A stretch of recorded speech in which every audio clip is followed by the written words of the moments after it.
Okay, so we just finished the last lecture talking about this faithful actions of right-angled Artin groups on the real line by C infinity diffeomorphisms, and then I indicated how that particular construction doesn't work for compact manifolds, right? Because we get this contradiction from the mean value theorem.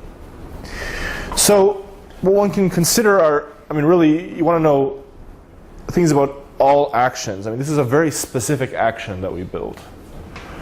And so how do you know that there isn't some other very clever action that you could build which has all the regularity that you could possibly want? So let's answer the following question. So let A of gamma be a right-angled Artin group. What is the largest k for which A of gamma is a subgroup of diff k of M, where here again is the interval or S1. And here, when I say k, I mean an integer k. At the end of the lecture, hopefully I'll say a few words about regularities which are not integers and make sense of that. Okay. So, turns out that we can answer this question completely. So, let me first tell you sort of the main dynamical interpretation of differentiability that one needs to use to prove this theorem. So the theorem that resolves this question is rather hard. So I'm not going to give you all the details of it, but I'll tell you the main dynamical tool. And so it's something called the two jumps lemma, which appears in another paper of Professor Beck and Sang-Hyun Kim and myself. So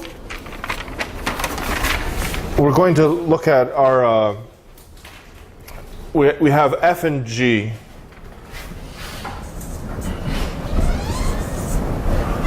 are maps from M to M which are continuous. Okay? And so I analyzed this particular construction of right-angled Artin group actions on the real line to show that if you have too much movement of points, sort of happening on infinitely many small scales, then you lose differentiability. And so what this is supposed to be is somehow the best strengthening of that notion that if you move points too much, then you can't be differentiable. So the exact statement is as follows. So okay, we have F and G, these continuous maps from M to itself, and we'll consider points y sub j, where here j is greater than or equal to 1, an infinite sequence of points.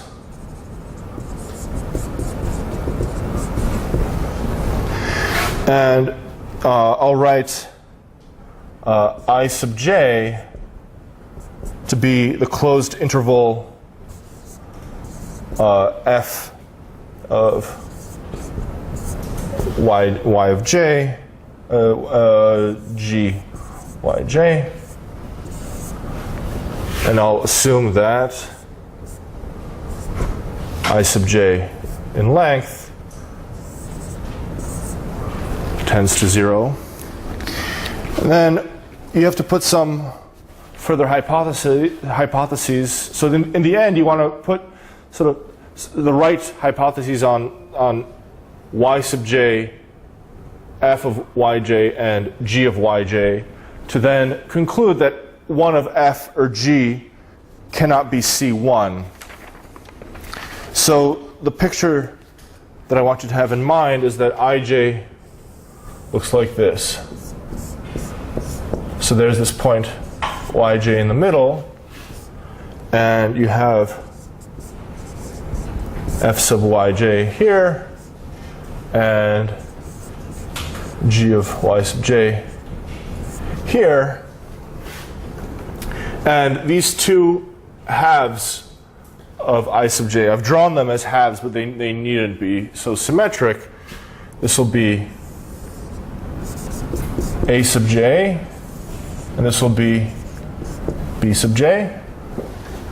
And here inside of a sub j and b sub j, to be able to conclude that one of f or g fails to be C1, I'm going to have a fixed point of g and of f. So here we'll write a point s sub j and t sub j. So s sub j is a fixed point of g, and t sub j is a fixed point of f. Okay? Yeah, so the precise axiomatization that one would want to have for these intervals a sub j and b sub j is that their union is equal to I sub j,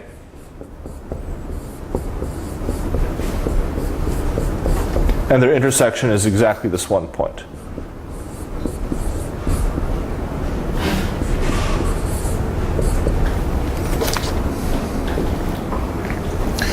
Okay, so if you have so if you have the existence of this sequence of points and these intervals satisfying these properties, so if the sequence y sub j exists,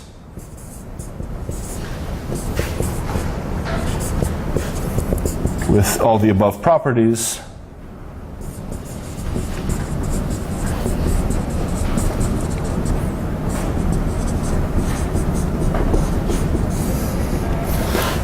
then either f or g fail to be C1.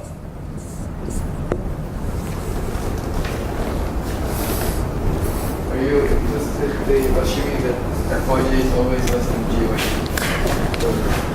Yeah. I mean, so on up to switching the orientation of everything, yes, I can assume that. So I mean, these are.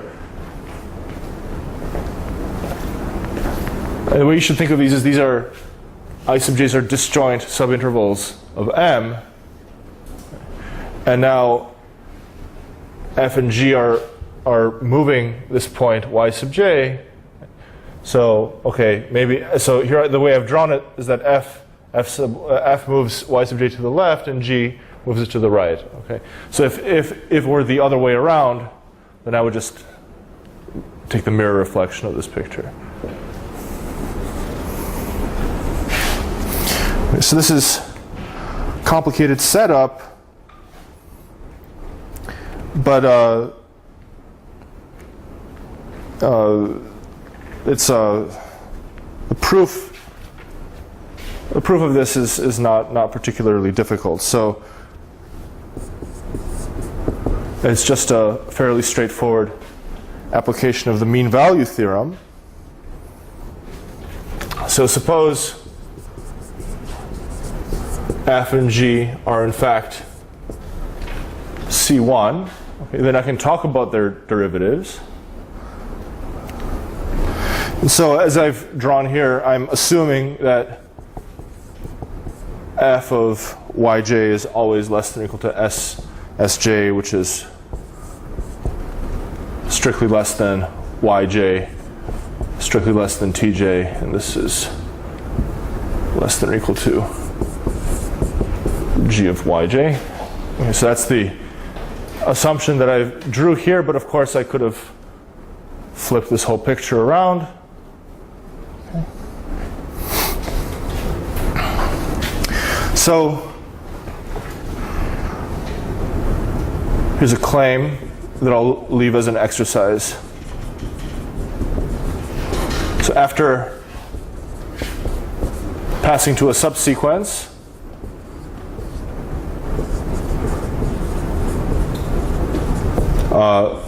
the y sub j's, s sub j's, and t sub j's, they converge to a point y such that f of y is equal to g of y is equal to y. So they converge to a fixed point of both of these maps. Okay.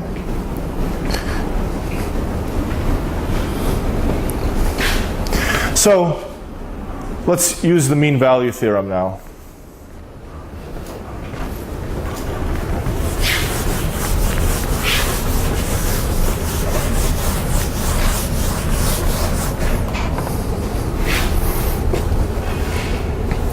So the mean value theorem implies that there exist points u sub j in Sj, Yj, and V sub j in Yj, T sub j, such that if I compute G prime of Uj, this is just G of Yj minus Sj over Yj minus Sj, which is equal to 1 plus the length of Bj divided by y minus Sj, which again is equal to, is greater than or equal to 1 plus the length of Bj divided by the length of Aj.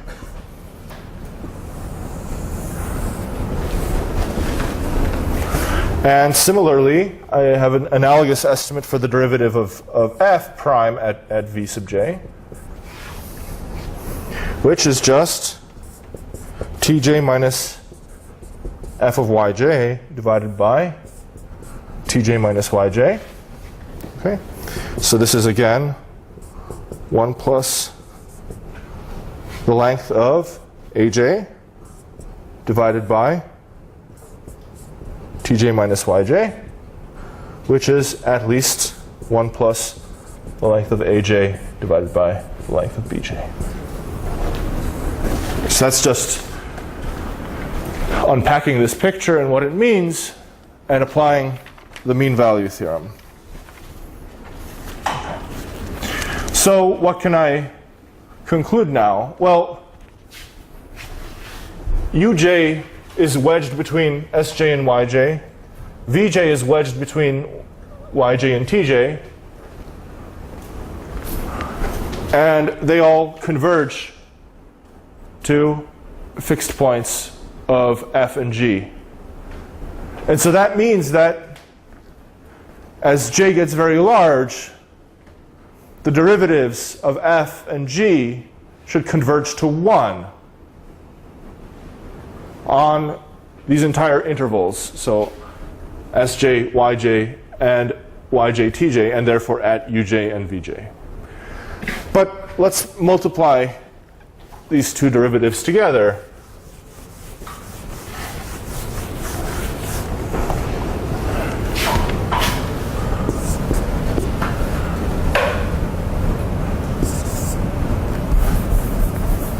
F prime of Vj times G prime of Uj. Well, this is at least the product of this and that. Well, this is, so I get 1 plus Aj over Bj plus Bj over Aj plus the product of Bj over Aj times Aj over Bj. So this is at least 2 plus Aj over Bj plus bj over aj. And so you can check that this is at least 4. And so the derivatives cannot converge to 1.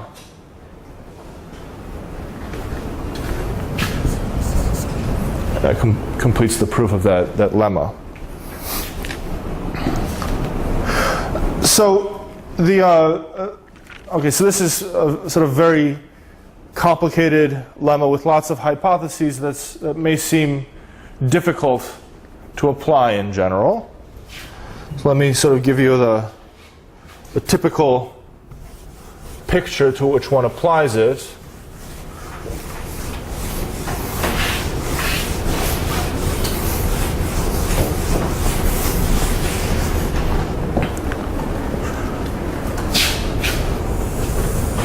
So let F and G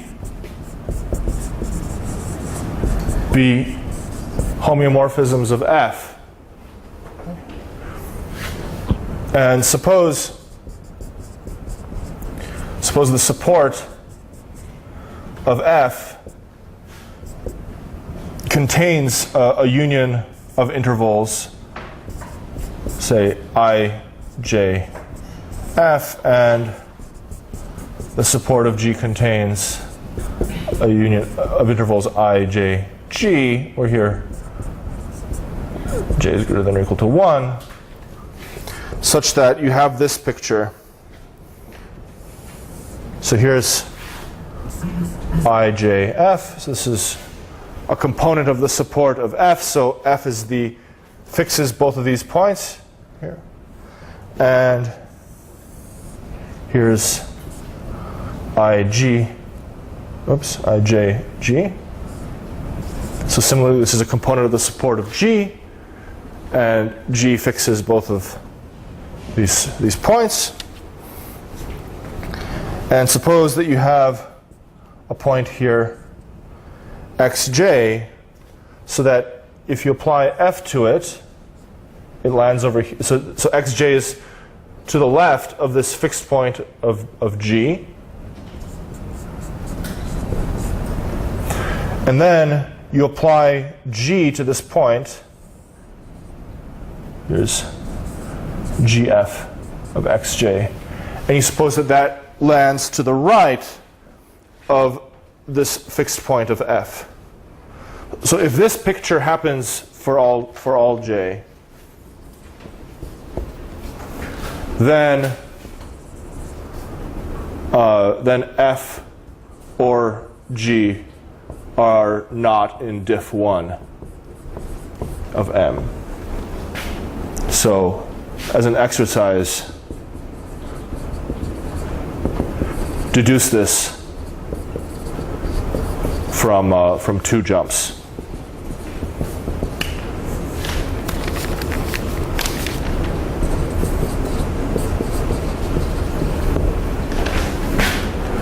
Okay. So now you can sort of see how this is a general fact about homeomorphisms that move points too much. So you have these 2 homeomorphisms, F and G, which cannot commute with each other. And maybe you have some group action so that if it's faithful, then it's forced to give rise to this sort of configuration of intervals where some point outside of the support of G gets pushed into the support of G and then by G pulled out of the support of F.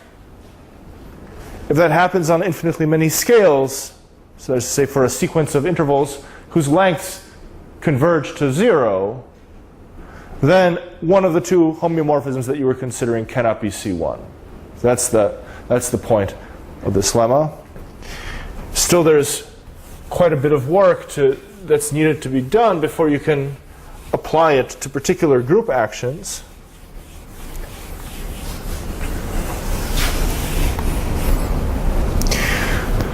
So let me tell you the theorem that was proved first using this 2-jumps lemma.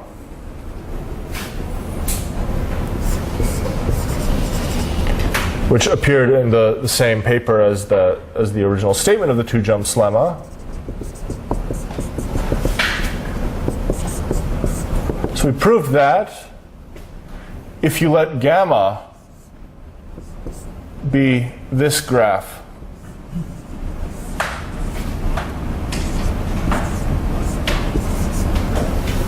so this is also known as P4, so P for path and 4 for the number of vertices, then of course A of gamma is this group generated by A, B, C, and D, and A commutes with B, B commutes with C, and C commutes with D. Okay. So then A of gamma is not a subgroup of diff2 of M.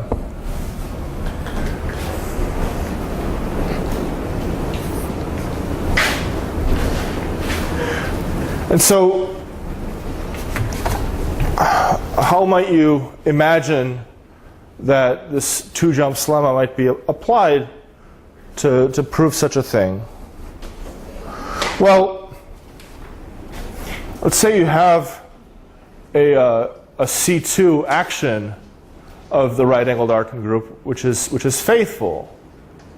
Well, you have a lot of different commutation relations that are forced here. So, for instance, so if A and B commute with each other, then Capel's lemma, if you'll recall, implies that if you consider two components of the support of one of the support of A and one of the support of B, then those two components either have to agree with each other or they have to be disjoint. So now consider C, for example. So now if you have C, C has to commute with B. And so any component of the support of C has to either agree with or be disjoint from a component of the support of B. Okay? But then C doesn't commute with A, and so if this action has any hope of being faithful, there has to be a component of the support of A that meets the component of the support of C. Okay? And that component of the support of A has to be different from any component of the support of B because C and B commute with each other. And so then you play the same game with D again, and so you end up concluding that you have to have pictures that look like this. Well, you have something in the support of A, so A, big A is a component of the support of A. And then you have, well, C will be over here. And now maybe D is over here. D and C have to be disjoint if either any components of the support of C and D have to be either equal or disjoint again. And then you have maybe B over here. And so you already see that you have these configurations of intervals which start to resemble the ones that we used to formulate the two-jumps lemma. And so now suppose that you showed that there has to be some point here which gets moved into the support of D and then into the support of A and then into the support of C somehow. Then if you could show that that has to happen on infinitely many different scales, you could apply the two-jumps lemma and just say, look, the action couldn't have been faithful because, or the action failed to be C1. One of the 4 diffeomorphisms that I've written down failed to be C1. So proving that there exist these points now that have to get moved a lot is a rather difficult exercise, I think, in combinatorial group theory, so we won't get into that. But that's at least an impressionistic picture of how one might prove such a thing. Okay, so let's go back to the main question that I asked at the very beginning. I said, if I give you a right-angled arcing group, what's the highest integer regularity with which it can act? Okay. So we know that they all act with integer regularity at least 1 by the theorem that I stated at the beginning of the last lecture, this Farb, Franks, and Horkera paper.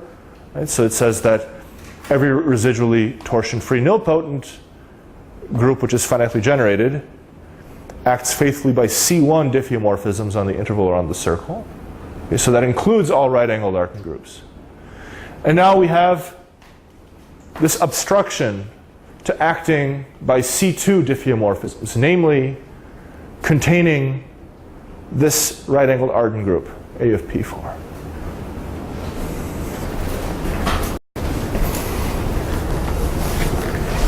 So let's say what we know about the status of that question right now.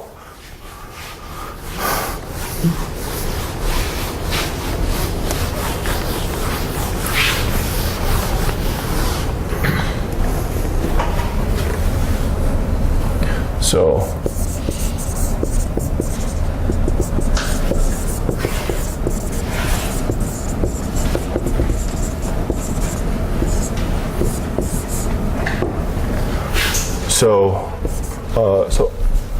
all rags are in diff 1. So, and now we know that if A of P4 sits inside of A of gamma, then we know that A of gamma is not inside of diff 2.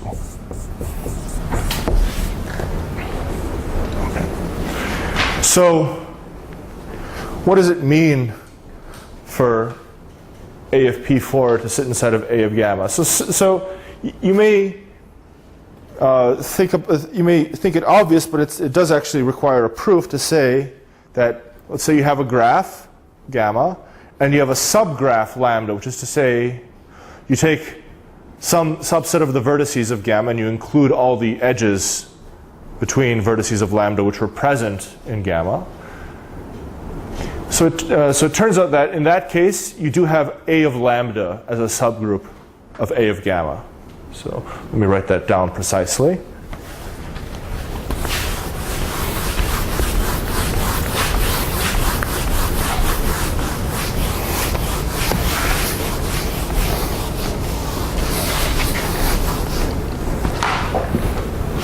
So if lambda is a subgraph, which is full in the sense that you have to include all the edges which are present inside of gamma,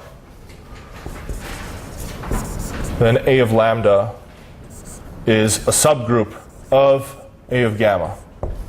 So that's always true.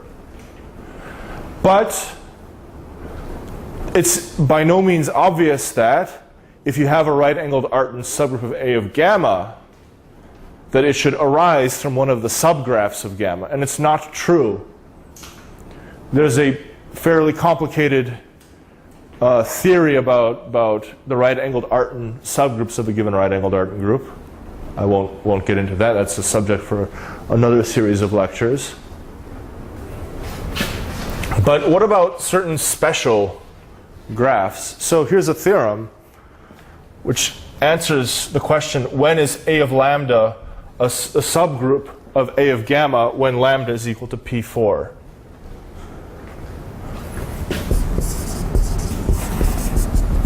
So that's due to Sang-Hyun Kim and myself, that A of P4 is a subgroup of A of gamma if and only if P4 is a subgraph of gamma. So there may be, there's more to this theorem than meets the eye a little bit. I mean, there may be many different copies of A of P4 sitting inside of A of gamma, which may be different from one that you see as a subgraph of gamma. But the point is that if there is one, then there is one of these special ones. Induced subgraph? Yeah, it's yeah.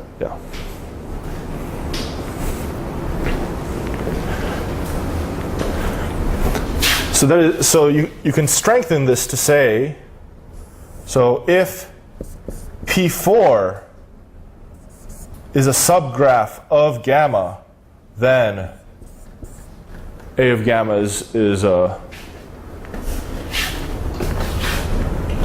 well, it's not really a strengthening. I guess this implies that. I shouldn't have struck that out. Sorry. So then you have, having P4 as a subgraph of gamma is the same as having A of P4 as a subgroup of A of gamma. Okay, so you get that. Yes? Full, isn't it? Full subgraph? Full subgraph, yes. That means just, so let's give an example. So here's gamma, and maybe draw some more. Okay, and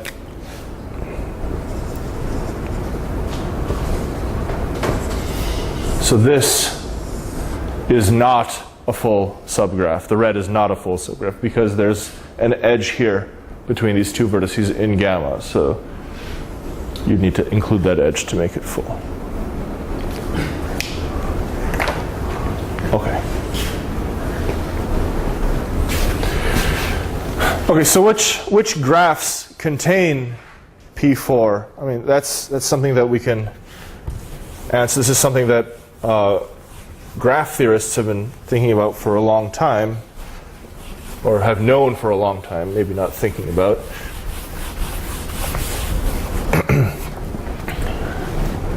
So a P4 free graph, which is to say one which does not contain P4 as a full subgraph, is called a cograph. And so the class of cographs can be built up inductively as follows. So the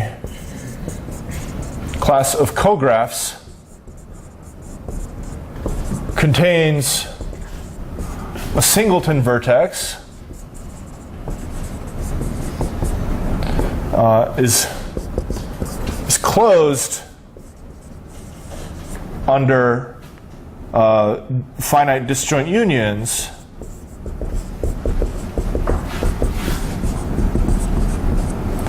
and finite joins. So here, the join of two graphs is you have gamma 1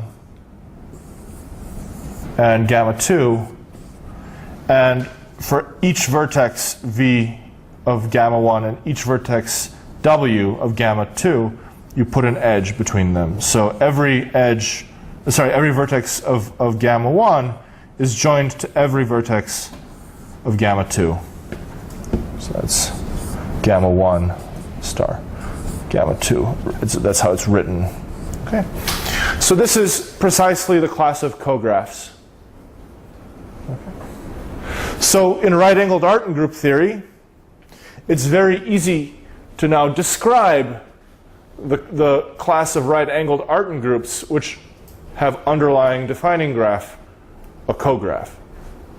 So you start with a singleton vertex.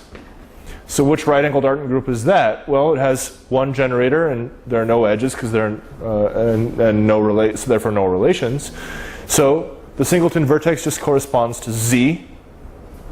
Okay. And a disjoint union of two graphs, well, you have the one right-angled Artin group and you have the other right-angled Artin group, and there are no edges between them, and so you get the free product of the two corresponding groups.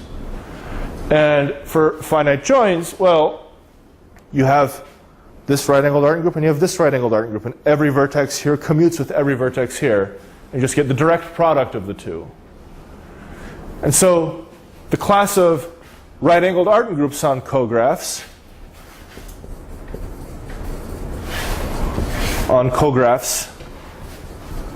so this contains Z, and it's closed under finite free products.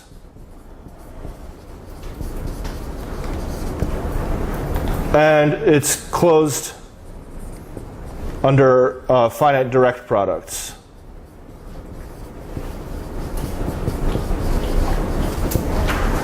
So the class of right-angled Artin groups on cographs is exactly the it's the class of right-angled Artin groups generated by Z and closure under finite free products and finite direct products.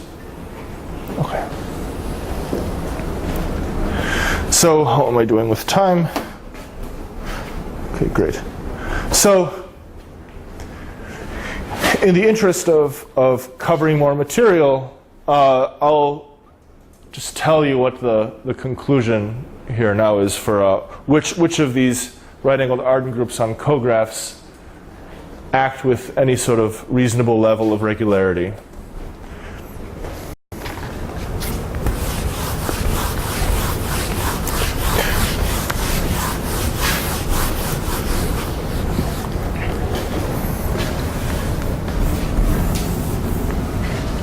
So this is again that. So if A of gamma is a subgroup of diff2 of M, then A of gamma is isomorphic to a direct product of finitely many other right-angled Artin groups, where each A of gamma I is isomorphic to a finite direct product, a finite free product, Z to the N1 all the way to Z to the N sub K of I. Not K. J of I. So if you have a right-angled Artin group which acts by C2 diffeomorphisms, then you know it has to be a cograph by this theorem, and then you have this very explicit description of it. It has to decompose as a possibly trivial direct product, where each of the direct factors is a free product of free abelian groups. And that's all that you get. And then I won't go into the details of this too much, but so if I'll write this as star. So if A of gamma is of the form star, then A of gamma in fact sits inside of diff infinity of M. And so that completely describes the integer regularities with which right-angled Artin groups can act on a compact manifold. So it's always at least one, and it's at most one unless you're of this very special form, in which case the regularity is infinity.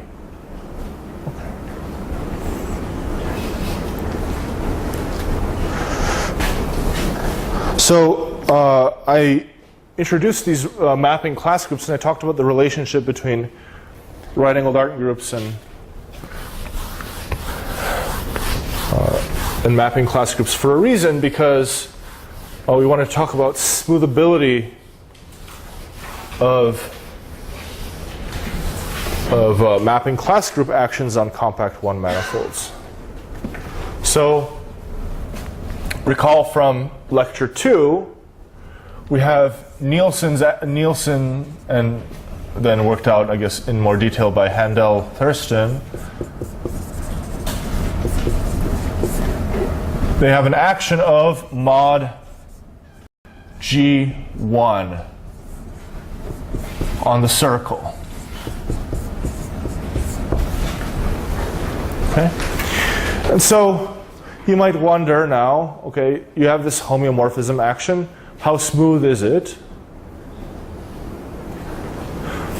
So the history of this is, has some interesting partial results. So there was a theorem, again due to Farb and Franks, which says, so if G is greater than or equal to 3, then mod G1 is not a subgroup of diff2. And then this was strengthened by a student of Franks named Kamlesh Parwani. And he proved that if G is greater than or equal to 6, then mod G1 is not a subgroup of diff1.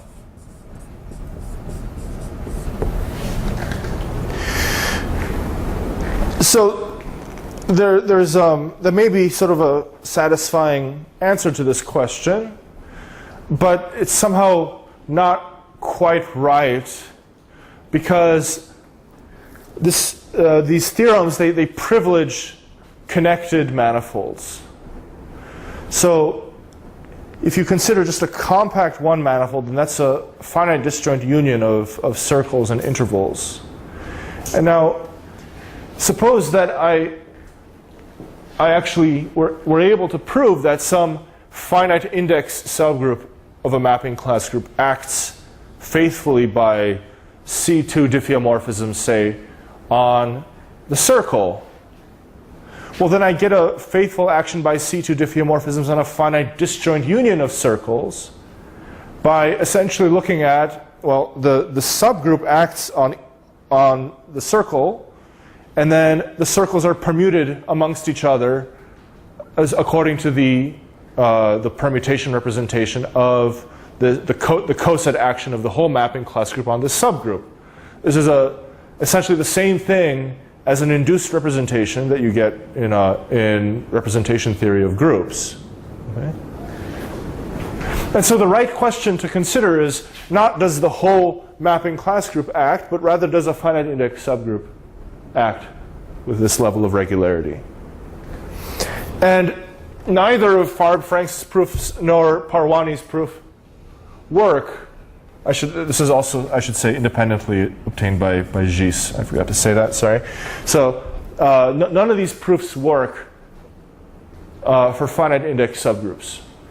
So Farb-Franks' proof uses certain relations among Dane twists called braiding relations, which vanish if you pass to finite index subgroups.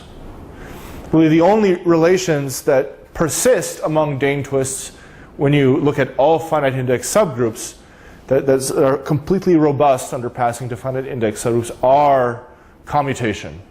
So that's made precise by that theorem that I mentioned at the beginning of the third lecture about embedding right-angled Artin groups inside of mapping class groups by powers of Dane twists. Okay?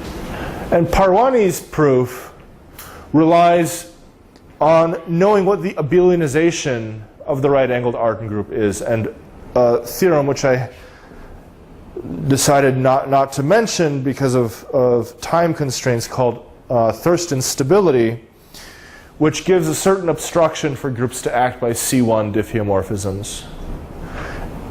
And now, if Parwani's proof were to generalize to finite index subgroups, then you'd have to be able to say that actually finite index subgroups of the mapping class group all have finite or trivial abelianization. And this turns out to be one of the most difficult and important unsolved problems about mapping class groups. So there's no chance of getting this for free. Okay, so let's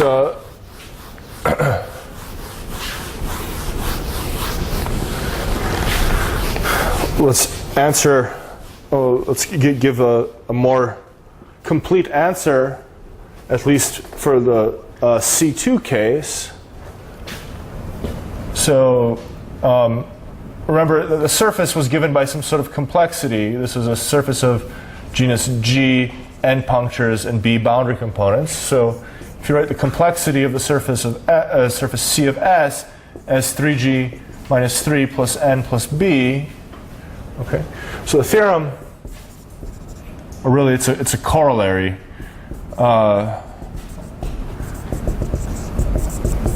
Due to the three of us now is that, so if the mapping class group mod G and B admits a finite index subgroup, say G, which embeds into diff2 of M, then the complexity of the surface S is at most 1, which means that S is essentially one of the following examples. It's a surface of genus 0, 0, and with at most 4 punctures or boundary components, or a surface of genus 1 and at most 1 puncture or boundary component. So these are what are called the sporadic cases.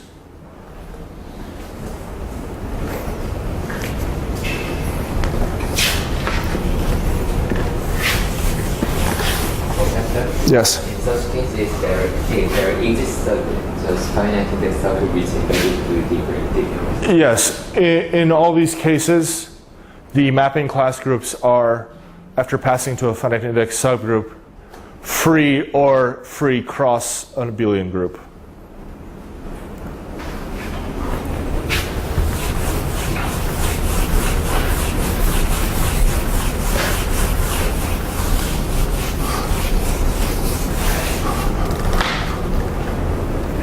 So as an exercise, you can try and prove this. So prove this from knowing lots of embeddings of right-angled arcing groups into mod S, and knowing that A of P4 does not sit inside of diff2 of M.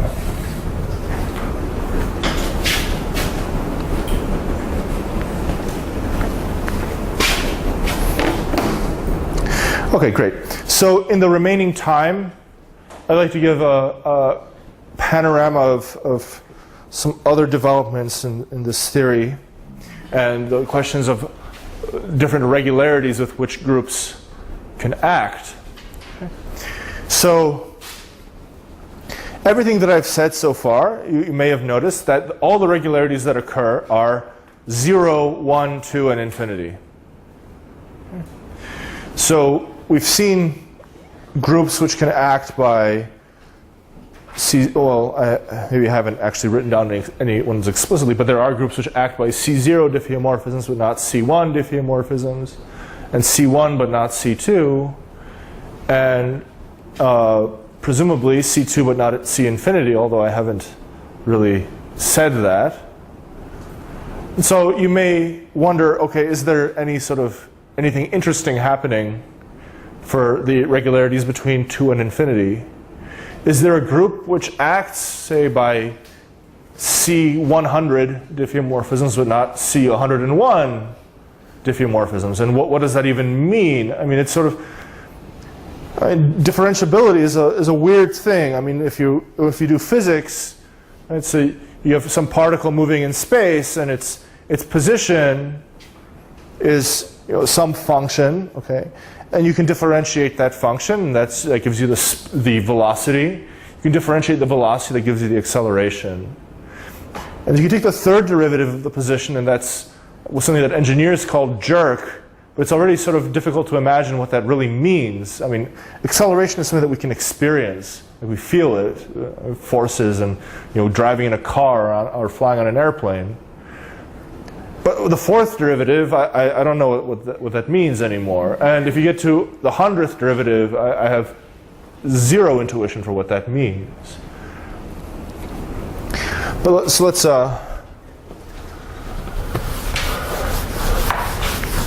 talk about that a little bit.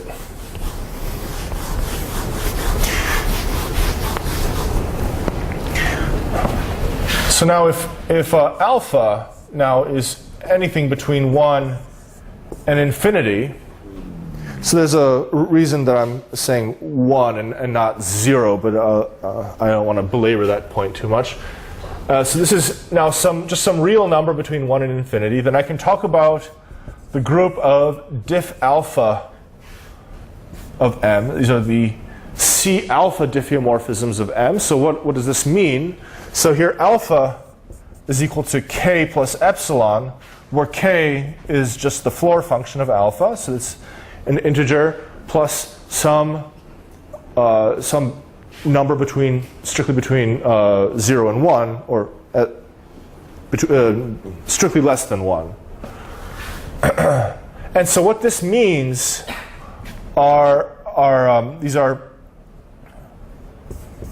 these are CK diffeomorphisms whose kth derivatives are epsilon Hölder continuous. So what that means in particular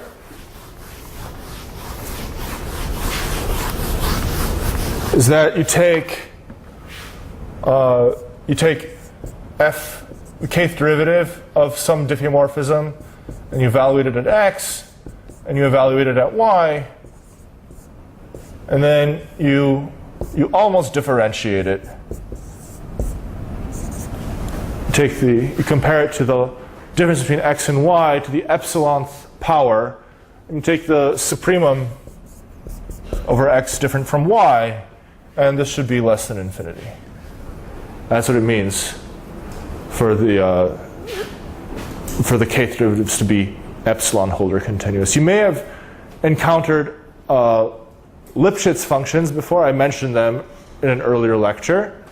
That's just Hölder continuity where epsilon is equal to 1. Okay. Do we need some orientation preserving properties? Yeah, I mean, so I'm implicitly thinking of this as sitting inside of homeo plus, although the difference between homeo plus and homeo of an orientable manifold is just an index 2 subgroup. So, I mean, yeah, it's a fair question, but I'm implicitly always thinking of orientation preserving ones. Yes? But then we have another set different from this CK difference whose case derivatives are just Hölder continuous. Is there any theory of that? So I'm about to state a theorem about these things. No. I mean, CK difference whose case derivatives are just Hölder continuous, not epsilon. One Hölder continuous. One Hölder continuous? Yes. That's stronger than epsilon for all epsilon less than 1. But not weaker than diffeo k plus m. Then diffeo k plus 1, you mean? Yeah. So that's you hit on a very good point. So it's very difficult to analyze the difference between the case where epsilon is equal to 1 and where the derivatives are continuous, because I mean so if the kth derivatives were differentiable, then this limit would always exist as x approaches y. Okay. But from the point of view of dynamics, that's so having this supremum be finite and having a limit exist they're almost indistinguishable, and so that's a very difficult question that you're asking about, and almost nothing is known.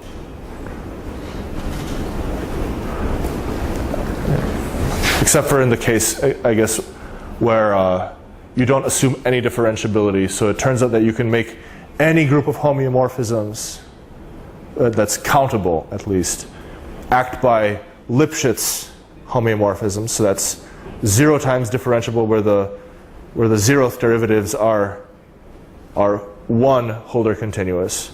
But such a group may not be differentiable. It may have no actions which are C1. So they're probably different, but for higher Ks, but I don't think anyone knows.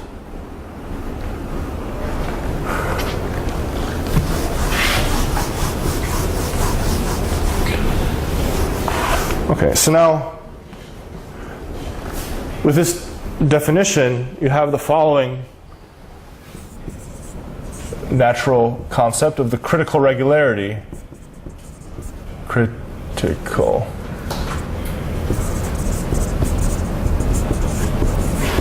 of a group G sitting inside of homeo plus of M. So here G, I'll always assume this is countable. So this is, all right, CR of G, and this is just going to be the sup alpha such that G embeds inside of diff alpha of M.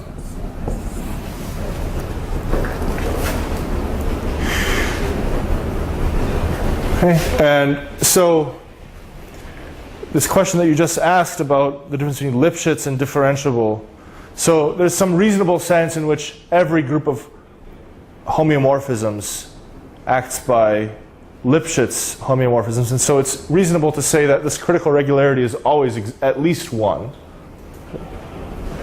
But then you might want to know what is the exact value of alpha for a given group of homeomorphisms. So we've seen that sometimes it's somewhere between 1 and 2, like for most right-angled Artin groups. Sometimes it's infinity. Well, what are the possible answers? So if I hand you a group G, it's almost impossible with current technology to compute this critical regularity directly. So I'll say the only 2 examples where the answer is known. So there's these are theorems of Jorquera, Navas, and Rivas. And so what they showed is that the Heisenberg group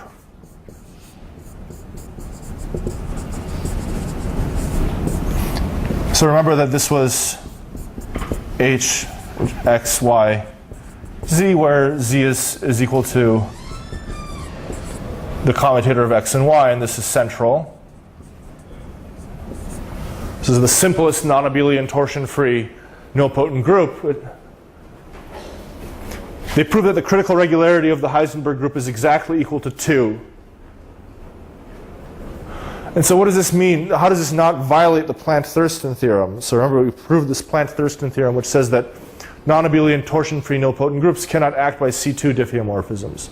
So what they proved is that for every epsilon, you can realize the Heisenberg group as acting by C2 minus epsilon diffeomorphisms. You can get as close to 2 as you want. So the supremum is not realized by an actual action. Nevertheless, this is true.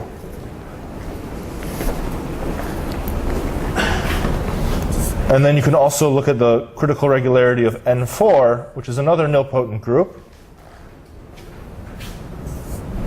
So N4 is 1, 1, 3, 4.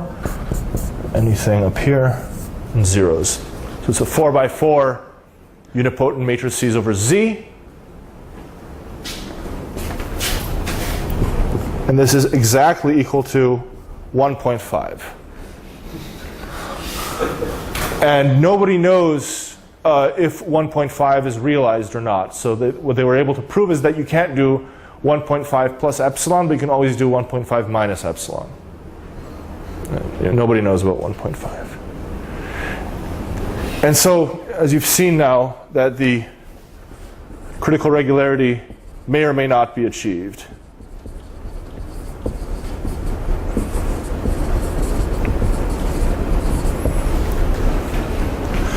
So the last thing maybe I'll say is, okay, so we see that it's a very difficult problem to say, take a group G and tell me the critical regularity. That's almost impossible. So let's go the other way. Give me a regularity and I'll give you a group with that critical regularity.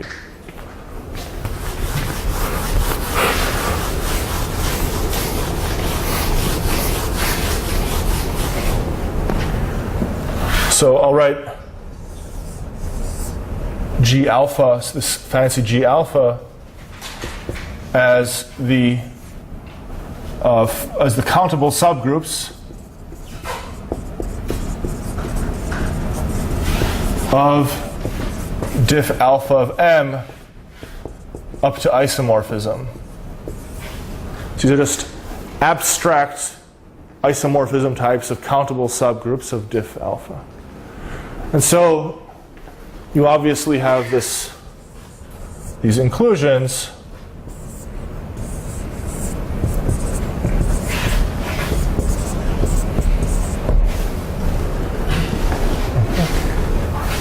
So here's a theorem about these things.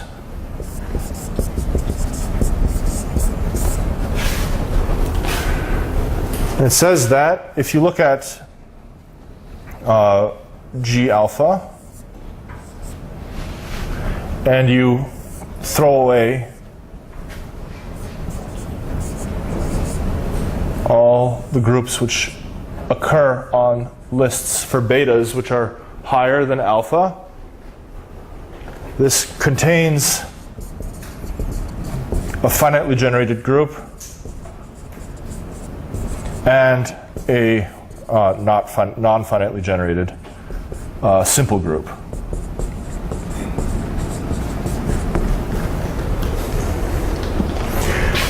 So that's the first conclusion. And the second conclusion is that if you look at the intersection of G betas, you throw away G alpha, the same conclusion holds.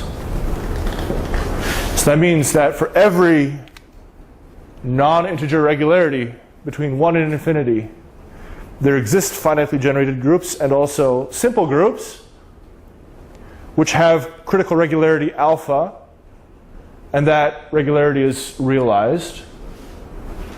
And similarly, you can find groups of critical regularity alpha where that critical regularity is not realized. That's what the second conclusion means. And so I think that's a good place to stop. So.